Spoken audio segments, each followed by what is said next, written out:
તો સ્વાગત છે તમારો આજના મુખ્ય સમાચારમાં। સમાચાર શરૂ કરતા પહેલાં જો તમે અમારી ચેનલમાં નવા હોય તો અમારી ચેનલને સબસ્ક્રાઈબ કરી દો। દેશ વિદેશની આવી બ્રેકિંગ ન્યૂઝ અમે રોજ લાવતા હોય છે, એટલે અમારી ચેનલ સાથે જોડાયેલા રહો। માર્ગ પરિવહન મંત્રાલય દ્વારા તૈયાર કરવામાં આવેલા નવા ડ્રાફ્ટ મુજબ વારંવાર નિયમો તોડનાર અને ચલણની રકમ બાકી રાખનારાઓ વિરુદ્ધ સખ્ત કાર્યવાહી કરવામાં આવશે। આ નવા ફેરફારોનો મુખ્ય હેતુ લોકોમાં કાયદાનો ડર પેદા કરવો અને પેન્ડિંગ ચલણોનો નિકાલ લાવવાનો છે। નવા નિયમો મુજબ ટ્રાફિક મેમો મળ્યા બાદ વાહન માલિક પાસે 45 દિવસનો સમય રહેશે। આ સમયગાળા દરમિયાન માલિકે કાં તો દંડ ભરી દેવો પડશે અથવા જો ચલણ ખોટું હોય તો પુરાવા સાથે તેનો વિરોધ નોંધાવવો પડશે। જો 45 દિવસમાં કોઈ પગલાં લેવામાં નહીં આવે તો ચલણ આપોઆપ સ્વીકૃત માનવામાં આવશે અને કાર્યવાહી શરૂ થશે। સમાચાર નંબર 2 જોઈએ તો વિદ્યાર્થીઓને મળશે દર મહિને 3000 રૂપિયાની સહાય। સરકાર દ્વારા અનેક લાભદાયી યોજનાઓ ચલાવવામાં આવે છે, જેમાં એક ખાસ વિદ્યાર્થીઓ માટે યોજના ચલાવવામાં આવી છે, જેમાં જે વિદ્યાર્થીઓ ભણવા માંગે છે તો તેમને પણ ભણવા માટે સહાય આપવામાં આવે છે। જો તમે પણ 12 પાસ છો તો તમે પણ સરકાર આપશે દર મહિને 3000 રૂપિયાની સહાય।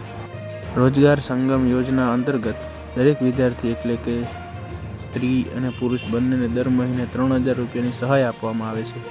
જ્યારે આ યોજનાનો લાભ લેવા માટે તમારી વાર્ષિક આવક 4 લાખથી ઓછી હોવી જોઈએ, તમારા ઘરમાં કોઈ સરકારી નોકરી ન કરતું હોવું જોઈએ અને 12 પાસ હોવા જોઈએ।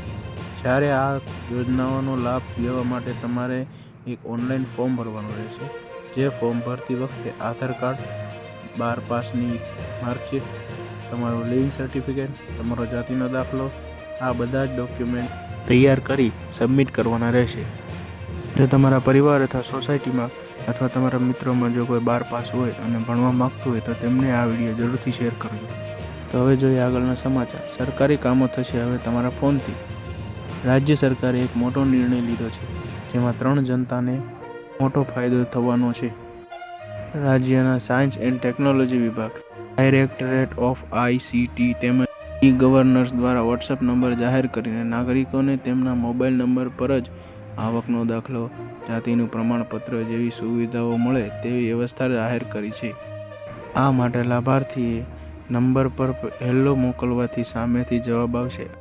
આ સેવાનું સુશાસન દિવસે મુખ્યમંત્રી ભૂપેન્દ્ર પટેલે લોકાર્પણ કર્યું હોવાથી આ સેવા આગામી દિવસોમાં વોટ્સએપ વર્ઝનને અપડેટ કરવામાં આવશે।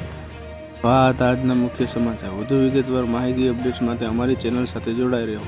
વિડીયો ગમ્યો તો લાઇક, શેર, સબસ્ક્રાઈબ જરૂર કરજો। આવતીકાલે ફરી મળીશું, ત્યાં સુધી જોતા રહો।